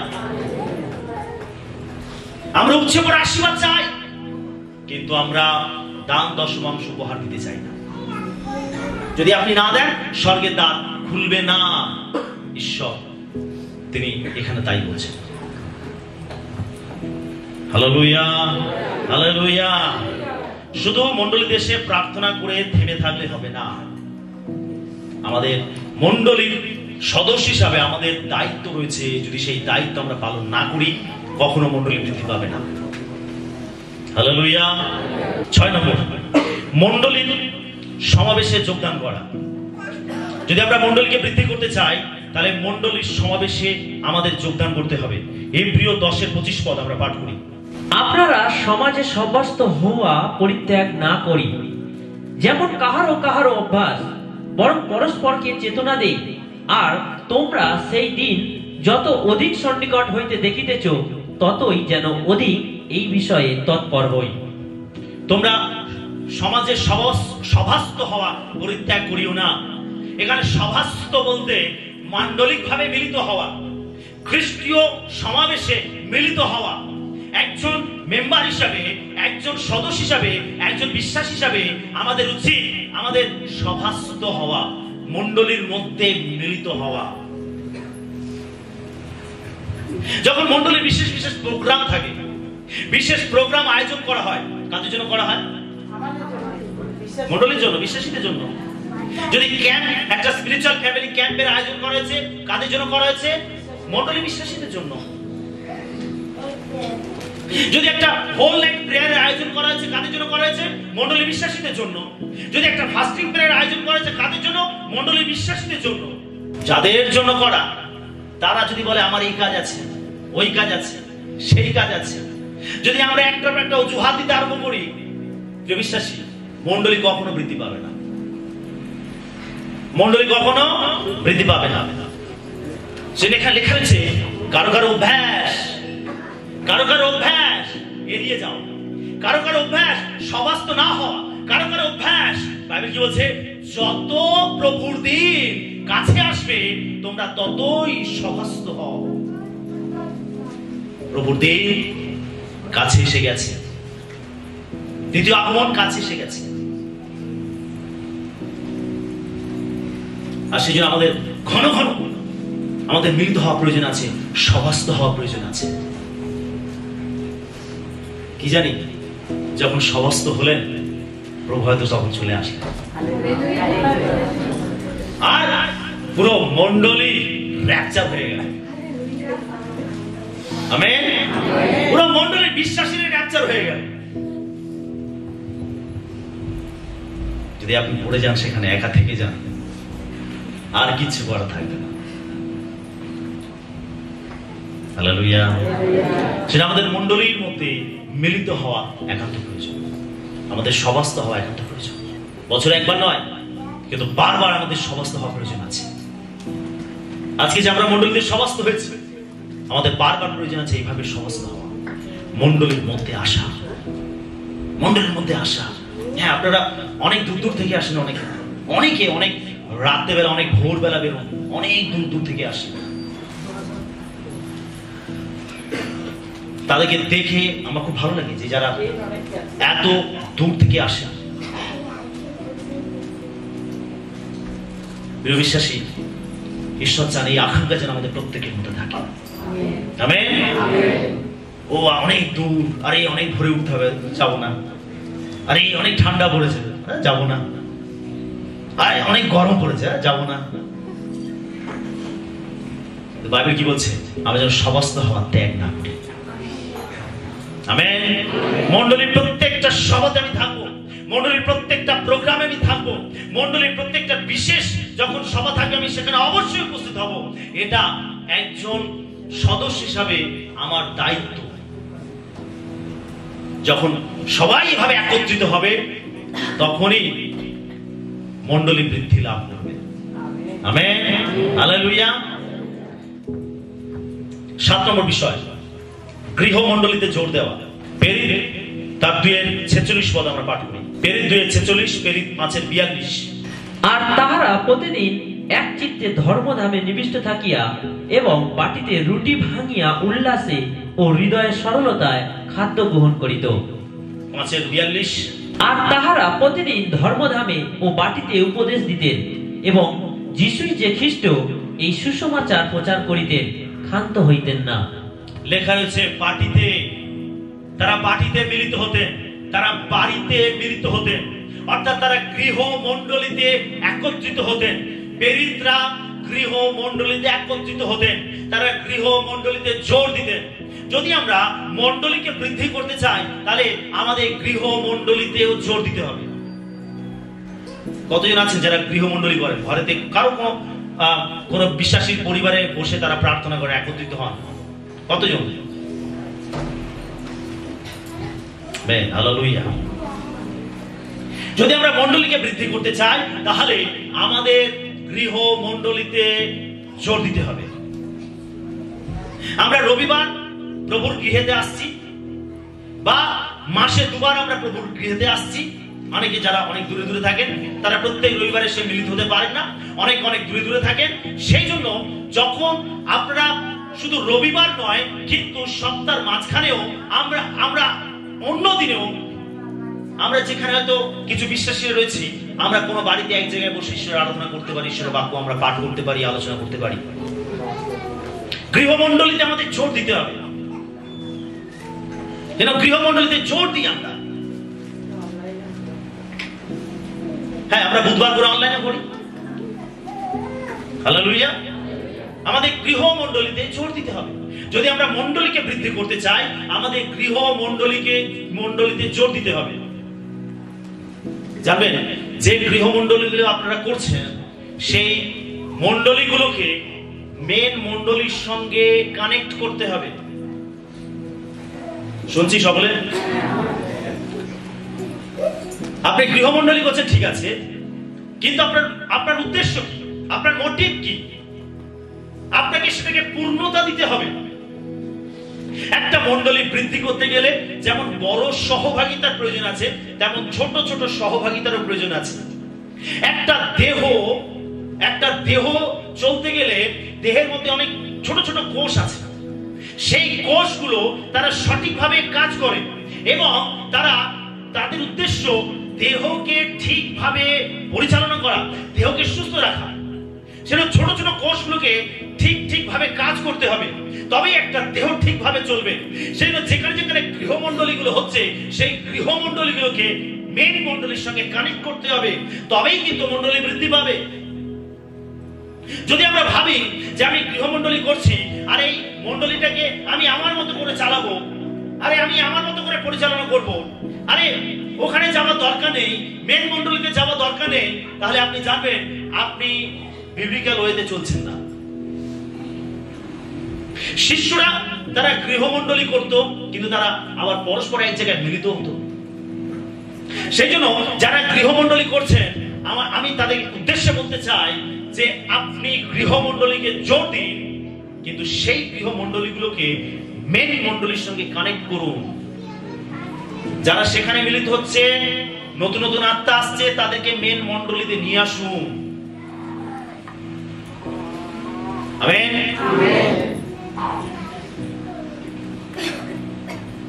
একজন বিশ্বাস হিসেবে এটা আমাদের দায়িত্ব, তবে কিন্তু মণ্ডলী বৃদ্ধি পাবে। কিভাবে মণ্ডলী বৃদ্ধি পাবে? ধরুন 10টা জায়গায় ছোট ছোট মণ্ডলী হচ্ছে, গৃহমণ্ডলী হচ্ছে। একটা জায়গায় 50 জন, একটা জায়গায় 20 জন, একটা জায়গায় 30 জন, একটা জায়গায় 100 জন। এরকম ভাবে ভাগে ভাগে সপ্তাহের বিভিন্ন দিনে বিভিন্ন জায়গাতে এই গৃহমণ্ডলীগুলো চলছে। কিন্তু যখন সানডে, যখন রবিবার, যখন মূল মণ্ডলীতে আমরা আসছি, তখন আমরা সবাইকে একসঙ্গে সেখানে এনে জড়ো করছি, তবে কিন্তু ওই মণ্ডলীটা বৃদ্ধি পাবে। হালেলুয়া। আর হচ্ছে ঈশ্বরের ইচ্ছা, যদি আমরা মণ্ডলীকে বৃদ্ধি করতে চাই এইভাবে আমাদের কানেক্ট থাকতে হবে। কিন্তু আমাদের অনেকের মধ্যে একটা প্রবণতা কাজ করতে থাকে। কি কাজ করতে থাকে? এতজন বিশ্বাসী আমার কাছে রয়েছে, চলো রেখে আমি আমার মতো চালাই, আর মণ্ডলীতে যাওয়া দরকার নেই। এখন সে পাস্টার হয়ে গেল।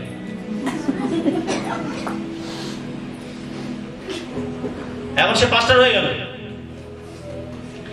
এই প্রবণতাটা মারাত্মক ভুল, মারাত্মক ভুল। এটা মণ্ডলী বৃদ্ধি হয় না, মণ্ডলী চূর্ণ হয়। এটা মণ্ডলী আগিয়ে যায় না, মণ্ডলী থমকে যায়। আর সেই জন্য চারিদিকে বিভিন্ন ভাবে তৈরি হচ্ছে। আজকে অনেকের মধ্যে এই প্রবণতা কাজ করছে, আমি পাস্টার। এটা একটা আহ্বান।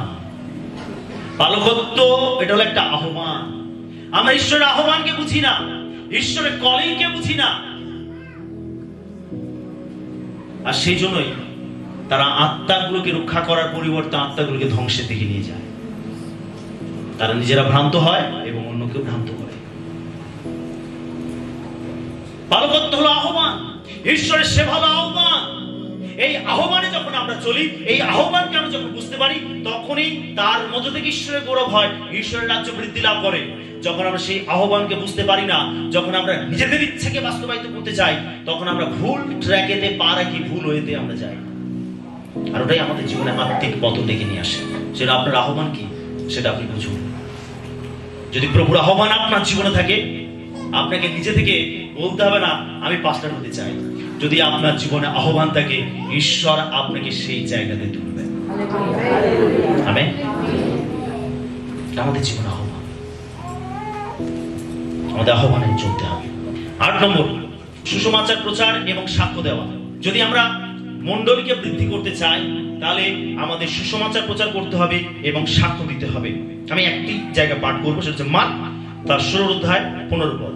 আর তিনি তাহাদিগকে কহিলেন, তোমরা সমুদয় জগতে যাও, সমস্ত সৃষ্টির নিকটে সুসমাচার প্রচার করো। যিশু শিষ্যদেরকে কি বলেছিলেন? সমুদয় জগতে যাও, সমস্ত সৃষ্টির কাছে সুসমাচার প্রচার করো। আমরা মথি 28:18 থেকে 20 পদ দেখতে পাই, তোমরা যাও সমস্ত পৃথিবীতে এবং সমস্ত জাতিকে শিষ্য করো, আর যারা বিশ্বাস করে তাদেরকে পিতা পুত্র পবিত্র আত্মার নামে বাপ্তিস্ম দেবে। প্রভু যিশু তার ইচ্ছা যেন শিষ্যরা যা কিছু শিখেছে তার কাছ থেকে, তারা যেন অন্যের কাছে প্রচার করে। আমরা যদি চার্চকে বৃদ্ধি করতে চাই, আমাদের প্রত্যেককেই সুসমাচার প্রচার করতে হবে। শুধু আমার একার দায়িত্ব নয় সুসমাচার প্রচার করা। শুনছেন সকলে? হালেলুয়া।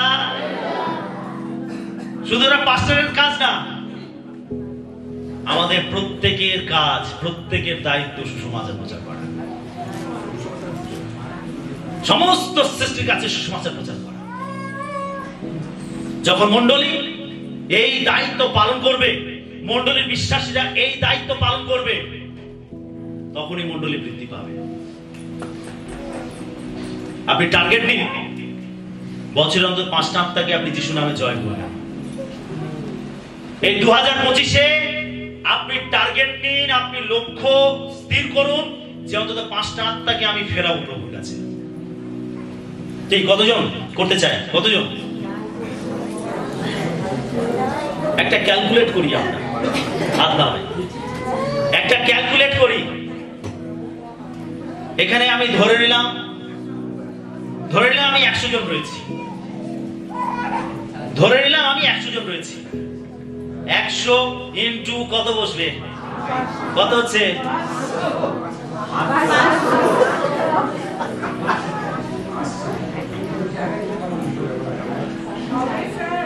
হ্যাঁ, আমেন।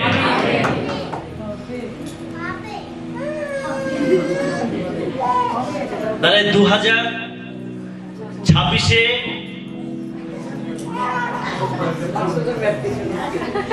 500 জনকে আমরা রক্ষা করতে চলেছি।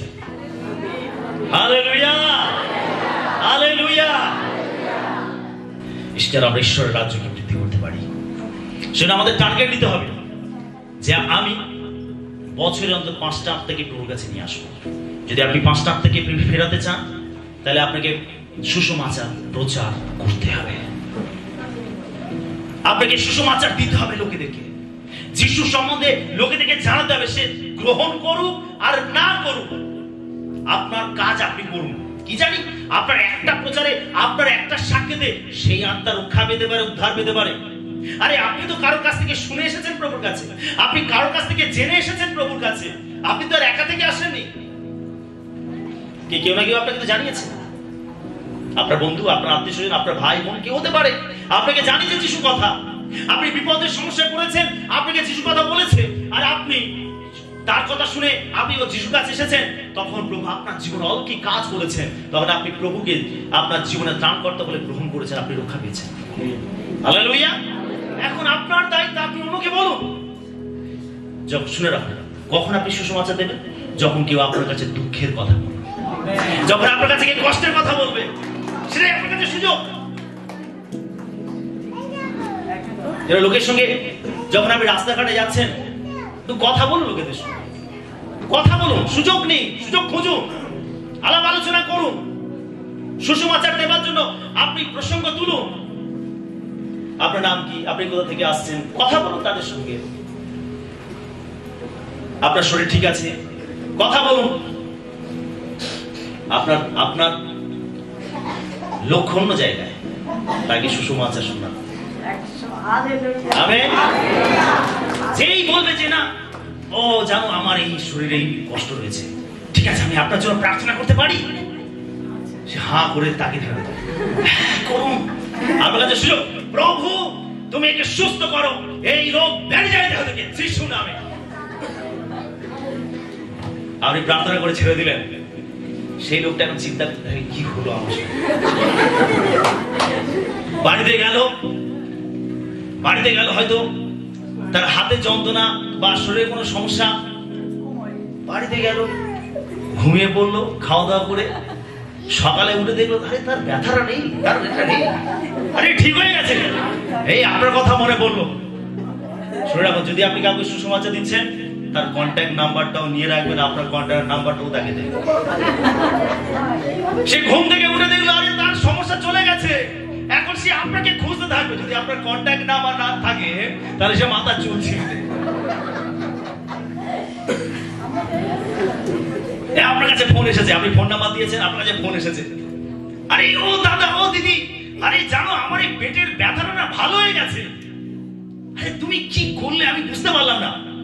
আরে আপনার কাছে আসুন, আপনি এখানে একটা আত্মা আপনি জয় করে নিলেন প্রভুর জন্য। হালেলুয়া।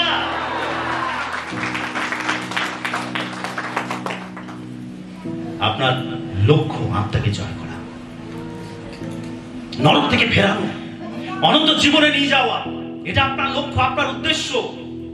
আপনার উদ্দেশ্য তো ভুল নয়, আপনার উদ্দেশ্য তো কোনো খারাপ বিষয় নয়, আপনার তো স্বার্থ জড়িত কোনো উদ্দেশ্য নেই। আপনার নিঃস্বার্থ উদ্দেশ্য একটা আত্মাকে নরক থেকে টেনে বের করা। আমেন।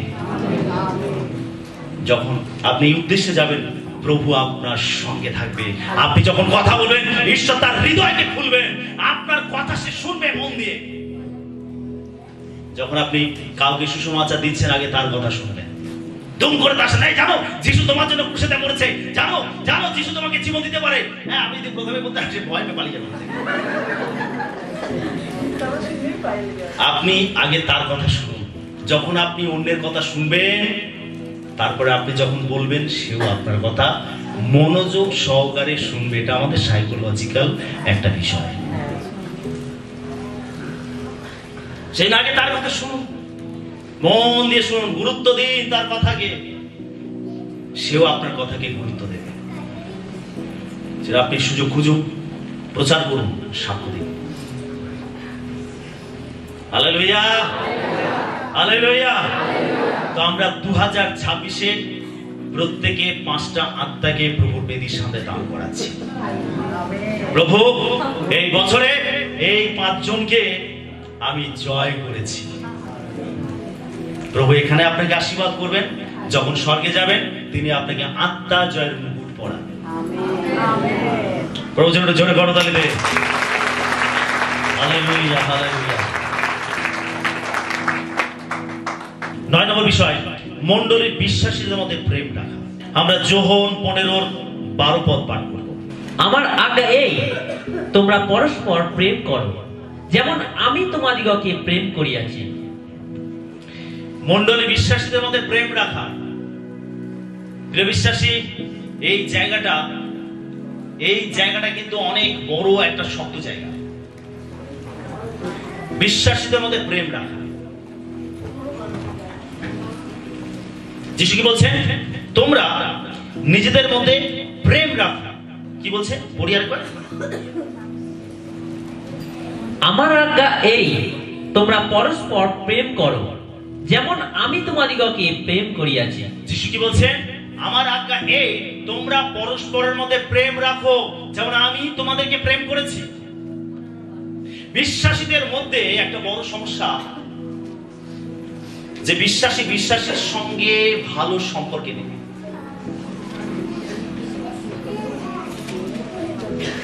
শুনছি সকলে? বিশ্বাসীর সঙ্গে সঠিক সম্পর্কে নেই। গোলযোগ, অশান্তি, বিবাদ, মনোমালিন্য। কেন? কেন? এগুলো কোথা থেকে আসে? শয়তান থেকে। কোথা থেকে আসে? শয়তান থেকে। পৌল তিনি করিন্থীয় মণ্ডলী বিশ্বাসীকে বলছেন যে তোমাদের মধ্যে এখনো বিবাদ রয়েছে, তার কারণ তোমরা এখনো মাংসিক। তার মানে মাংসের যে গুণ, মাংসের যে বৈশিষ্ট্য, সেগুলো এখনো বিশ্বাসের মধ্যে সক্রিয়। সেই জন্য তারা বিবাদে মত্ত হয়, ঈর্ষাশী দলাদলিতে মত্ত হয়। কোথা থেকে আসে এটা? শয়তান থেকে। কোথা থেকে আসে এটা? এটা জগৎ থেকে। এটা পাপ, যেটা জগতের লোকের মধ্যে রয়েছে সেটা বিশ্বাসীর মধ্যেও রয়েছে। তাহলে তার সঙ্গে আপনার পার্থক্যটা কোথায়? একজন বিশ্বাসী আরেকজন বিশ্বাসীকে ক্ষমা করতে পারে না, একজন বিশ্বাসী আরেকজন বিশ্বাসীকে প্রেম করতে পারে না, একজন বিশ্বাসী আরেকজন বিশ্বাসীকে শ্রেষ্ঠ জ্ঞান করতে পারে না।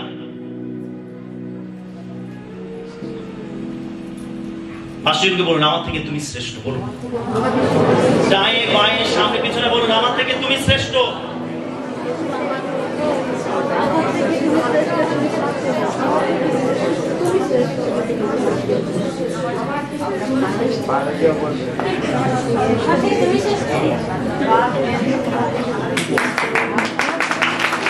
আমার থেকে সকলেই শ্রেষ্ঠ।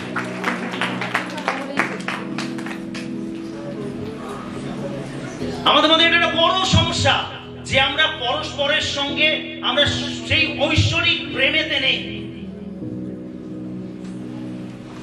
বিশ্বাসীদের মধ্যে গোলযোগ, দূরত্ব, ভুল বোঝাবুঝি, অশান্তি, ঝগড়া, ঝামেলা। কি আমরা ঈশ্বরের সন্তান?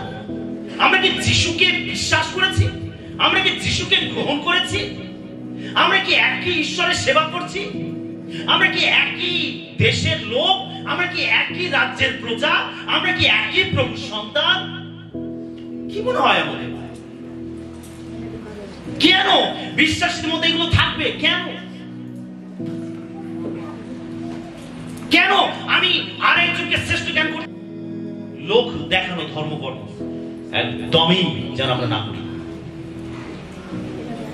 আমাদের জীবনে দরকার বিশ্বাসীদের মধ্যে পরস্পর ভালোবাসা। যিশু বলছেন, তোমরা পরস্পরকে ভালোবাসো যেমন আমি তোমাদেরকে ভালোবেসেছি।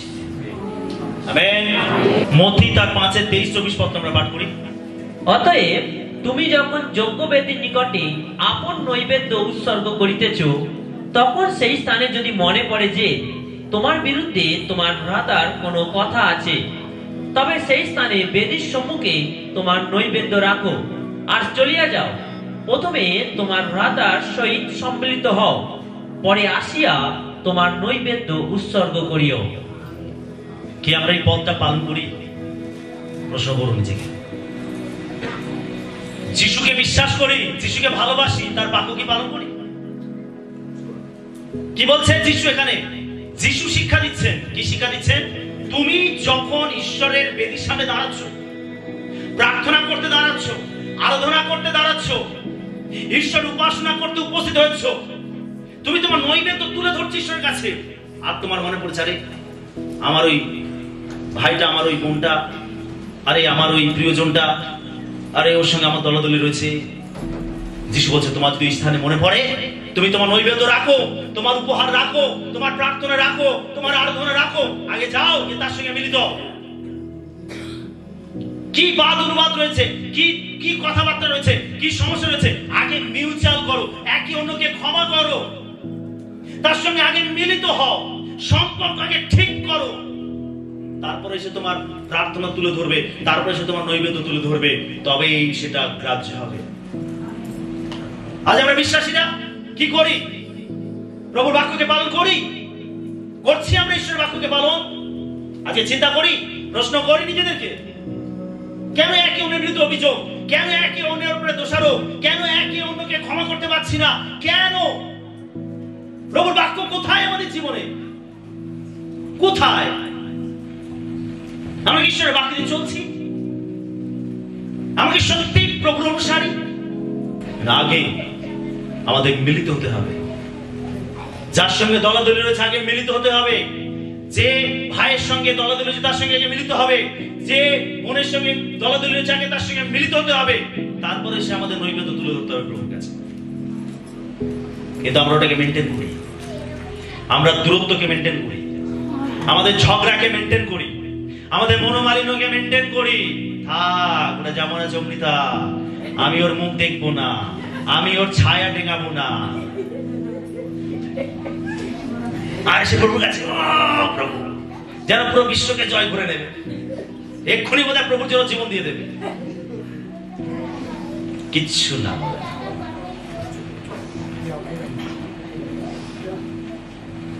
শুনছি সকলে? Amen, hallelujah, hallelujah. সেটা যখন আপনি প্রার্থনা করতে দাঁড়িয়েছেন, আপনার প্রার্থনা সেখানে রাখুন। আপনি যখন আরাধনা করতে দাঁড়িয়েছেন, আপনার নৈবেদ্য সেখানে রাখুন। আগে যান, আপনার ভ্রাতার সঙ্গে মিলিত হন, আগে আপনার বোনের সঙ্গে মিলিত হন, আপনি আগে সবিশ্বাসীর সঙ্গে মিলিত হন। যার সঙ্গে দ্বন্দ্ব বিবাদ রয়েছে, অশান্তি রয়েছে, সেটাকে আগে ঠিক করুন, তারপরে সে প্রার্থনা। তারপর দেখুন আপনার প্রার্থনা প্রভু মঞ্জুর করেন কিনা, আপনার সমস্যা যায় কিনা, আপনার কষ্ট দূর হয় কিনা, আপনার রোগ থেকে আপনি মুক্ত হন কিনা, আপনার জীবন থেকে, আপনার বন্ধন থেকে আপনি মুক্ত হন কিনা, আপনি দেখুন যাচাই করে। আপনি তখন ডাকবেন, প্রার্থনা করেন, প্রভু এই তো আমি। সেই জায়গাটা আমাদের মান্য করার প্রয়োজন আছে। শেষ পয়েন্ট 10 নম্বর, মণ্ডলীর জন্য প্রার্থনা করা। যদি আমরা মণ্ডলীকে বৃদ্ধি করতে চাই, তাহলে আমাদের মণ্ডলীর জন্য প্রার্থনা করতে হবে।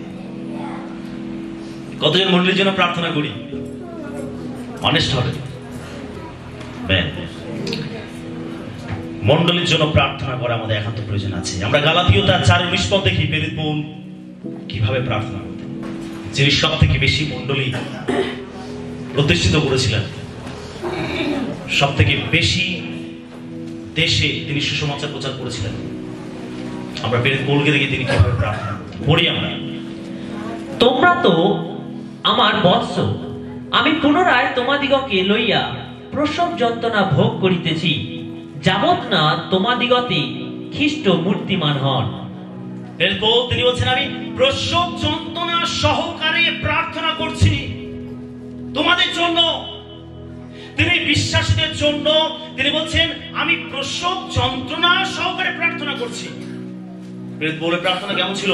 প্রসব যন্ত্রণা সহকারে প্রার্থনা। এক মা যে সন্তান প্রসব করতে চলেছে, তার সেই ব্যথা, তার সেই যন্ত্রণা, যা পৃথিবীর সমস্ত ব্যথা যন্ত্রণা থেকে আলাদা। এক মা যখন সন্তানকে জন্ম দেয়, সে যে যন্ত্রণাটা পায়, পৌল বলছেন আমি ওই রকম যন্ত্রণা নিয়ে প্রার্থনা করি তোমাদের জন্য। ভাবুন একবার, যখন আপনার জীবনে দুঃখ থাকে, কষ্ট থাকে, আপনি যখন সমস্যাতে পড়েন, তখন আপনি ওই যন্ত্রণা সহকারে প্রার্থনা করেন, চোখের জল দেন, প্রভুর কাছে আপনি সাহায্য ভিক্ষা করেন, আপনার সমস্যা থেকে বেরোনোর জন্য, আপনি ঈশ্বরের আশীর্বাদ লাভ করার জন্য আপনি ঈশ্বরের কাছে যন্ত্রণা সহকারে প্রার্থনা করেন। পৌল বলছেন আমি তোমাদের জন্য আমি প্রসব যন্ত্রণা সহকারে প্রার্থনা করি। একজন বিশ্বাস হিসাবে, একজন সদস্য হিসাবে আমাদের উচিত মণ্ডলীর জন্য প্রার্থনা করা। Amen, hallelujah. মণ্ডলীর জন্য প্রার্থনা করা। মণ্ডলী কি খামতি আছে, মণ্ডলী কি প্রয়োজন আছে, মণ্ডলীর মধ্যে কি সমস্যা আছে, আরে মণ্ডলীর বৃদ্ধির জন্য, মণ্ডলীর উন্নতির জন্য আমাদের মণ্ডলীকে তুলে ধরা উচিত ঈশ্বরের কাছে। আমাদের প্রত্যেক দিনের প্রার্থনায় মণ্ডলীর জন্য আমাদের প্রার্থনা করা প্রয়োজন আছে।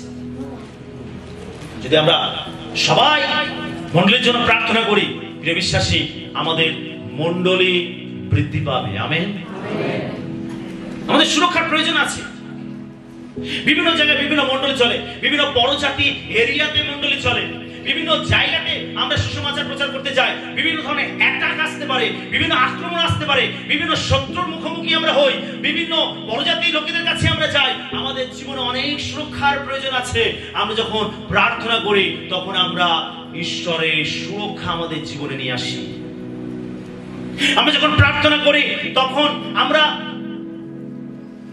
মণ্ডলীকে বৃদ্ধির জন্য, যখন মণ্ডলীর মধ্যে লোকেরা আসে তখন তাদের হৃদয় ঈশ্বর খুলে দেন। যখন আমরা মণ্ডলীর জন্য প্রার্থনা করি, আমরা যখন মণ্ডলীর জন্য প্রার্থনা করি, মণ্ডলীর মধ্যে লোকেরা এসে যখন প্রার্থনা করে, ঈশ্বর সেই প্রার্থনা মঞ্জুর করে, তারা প্রার্থনার উত্তর পায় এবং তাদের জীবন পরিবর্তন হয় যখন আমরা মণ্ডলীর জন্য প্রার্থনা করি। আমাদের মণ্ডলীর জন্য প্রার্থনা করা উচিত। যখন আমরা প্রচার করি যেন সেই প্রচার মানুষের হৃদয়ে প্রবেশ করতে পারে, আমাদের তার জন্য প্রার্থনা করা উচিত।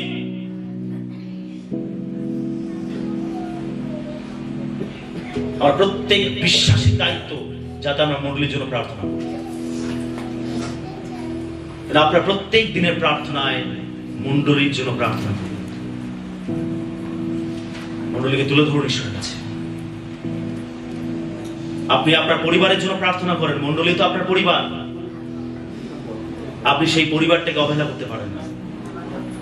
আপনার উচিত সেই পরিবারের জন্য প্রার্থনা, যেন আমরা প্রত্যেক দিনের প্রার্থনায় মণ্ডলীকে তুলে ধরি। Hallelujah, hallelujah, hallelujah. আমরা 10টি বিষয় নিয়ে আজকে আলোচনা করলাম। বলুন 1 নম্বর থেকে বলুন। 1 নম্বর কি আছে? মণ্ডলীর প্রতি নিবেদিত হওয়া বা সমর্পিত হওয়া। 2 নম্বর শিক্ষা গ্রহণে আগ্রহী হওয়া। 3 নম্বর মণ্ডলীর প্রতি যত্নশীল হওয়া। 4 নম্বর মণ্ডলীর নিয়ম শৃঙ্খলা পালন করা। 5 নম্বর দান দশমাংশ উপহারে বিশ্বস্ত থাকা। 6 নম্বর মণ্ডলীর সমাবেশে যোগদান করা। 7 নম্বর গৃহ মণ্ডলীতে জোর দেওয়া। 8 নম্বর সুসমাচার প্রচার এবং সাক্ষ্য দেওয়া। 9 নম্বর মণ্ডলীর বিশ্বাসীদের মধ্যে প্রেম রাখা এবং 10 নম্বর মণ্ডলীর জন্য প্রার্থনা করা। আমেন। Hallelujah, hallelujah. আমি বিশ্বাস করি যে আজকের আপনি কিছু গ্রহণ করেছেন। আমি বিশ্বাস করি যে আপনার জীবন আগের মতো থাকবে না। আমি বিশ্বাস করি এই শিক্ষা আমাদের জীবনে ঈশ্বরের আশীর্বাদ নিয়ে আসবে। Hallelujah, hallelujah. যেন আমরা প্রত্যেকে একজন সদস্য হিসাবে যেন মণ্ডলীর এই 10টি বিষয়কে আমরা মান্য করি। যা শুনলাম এটা যেন পালন করি। আমরা দেখতে পাবো ঈশ্বরের মণ্ডলী বৃদ্ধি পাচ্ছে। ঈশ্বর তার বাক্যে আমাদের সবাইকে আশীর্বাদ করুন। আমেন।